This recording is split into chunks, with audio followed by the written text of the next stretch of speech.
Everybody, I'm here with another RE100 kit, Reborn 100, not MG 100 scale. This is Guncannon Detector.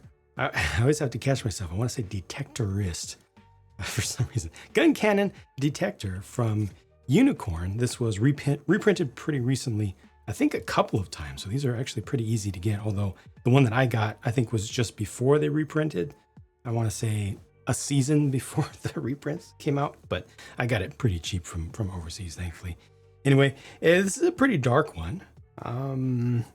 Again, I like the RE100s. I like NG100s. I like full mechanics, including the old ones and everything. I don't like HG100s so much, but I guess some of them are okay. But I just like the simpler builds of 1/100 scales because you're able to get a whole thing in the scale that I like, and then you run with it from there. You do things to it. So this one has a bunch of detailing that I've added to it. It's rather dark, probably just doesn't show up as well on camera as it should. I'll have to think about that in the future, but I did start to get a little bit of contrast in there. But you see, it's really darkened down with the intent of looking like it does its combat in urban environments. So I'm thinking that the dust is from like a lot of, I can just imagine a lot of the dust is from asphalt, asphalt dust and stuff, being behind berms and things. Not a lot of concrete dust, I guess. I just wanted to go dark with it for whatever reason. It just felt right. This is one of the earlier ones that I did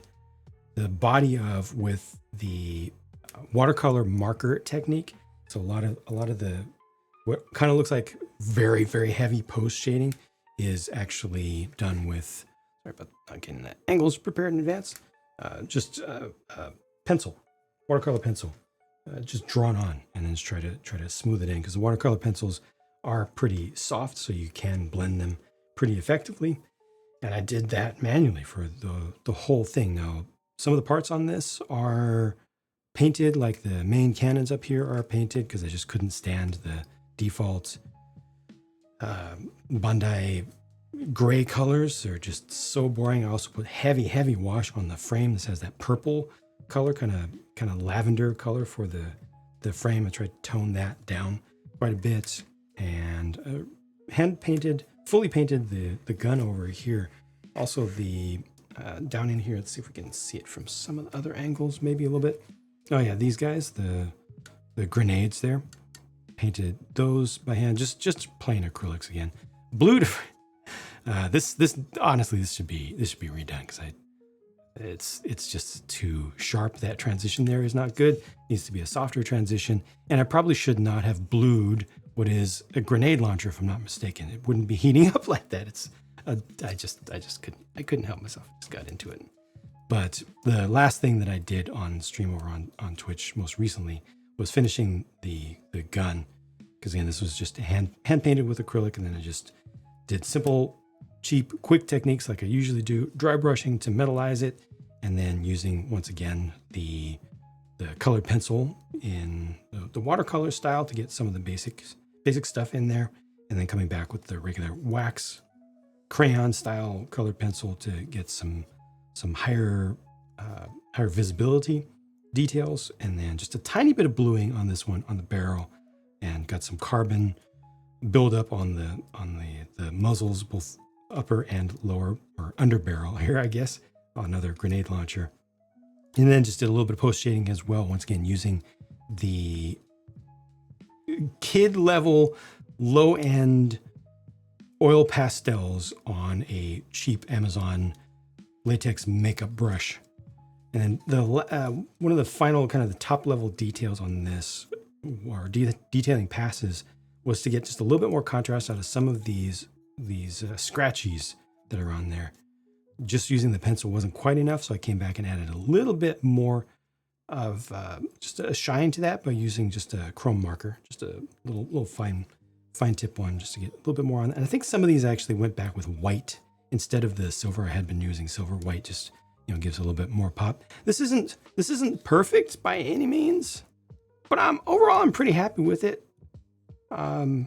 Yeah, I mean, I get in close for my level, the level that I'm at as a mid at best Gundam plastic model builder who doesn't have a lot of time to do things properly. I feel like I faked it well enough with this. I feel like the end result turned out pretty nicely. Doesn't have too many camera unfriendly angles. I would, if I had more time, I would go and add more detail down in the frame. But at the very least, I did get, like I said, some heavy washing down in there so that it wouldn't come out looking so bright and saturated with that purple base color that they use. The same color is used for the frame parts that are unique to Guncannon, the Full Mechanics Guncannon. I think it's the same color as that, or maybe not quite that saturated, but the same hue definitely. It's just not right for a ground type Gundam in my opinion, or mech in the Gundam world. But yeah, that's pretty much it. I'll probably change the pose. They have a really nice transformation for this where it puts an anchor down and goes down on one knee. There's a lot of articulation in the feet. It says just generally more things that it can do, more motion that it can do than a typical RE 100. They usually have kind of just the basics.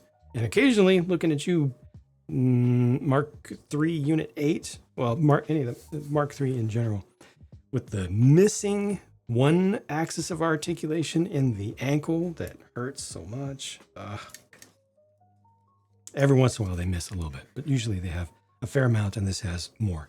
So I might change up the pose at some point, but for now, this will do.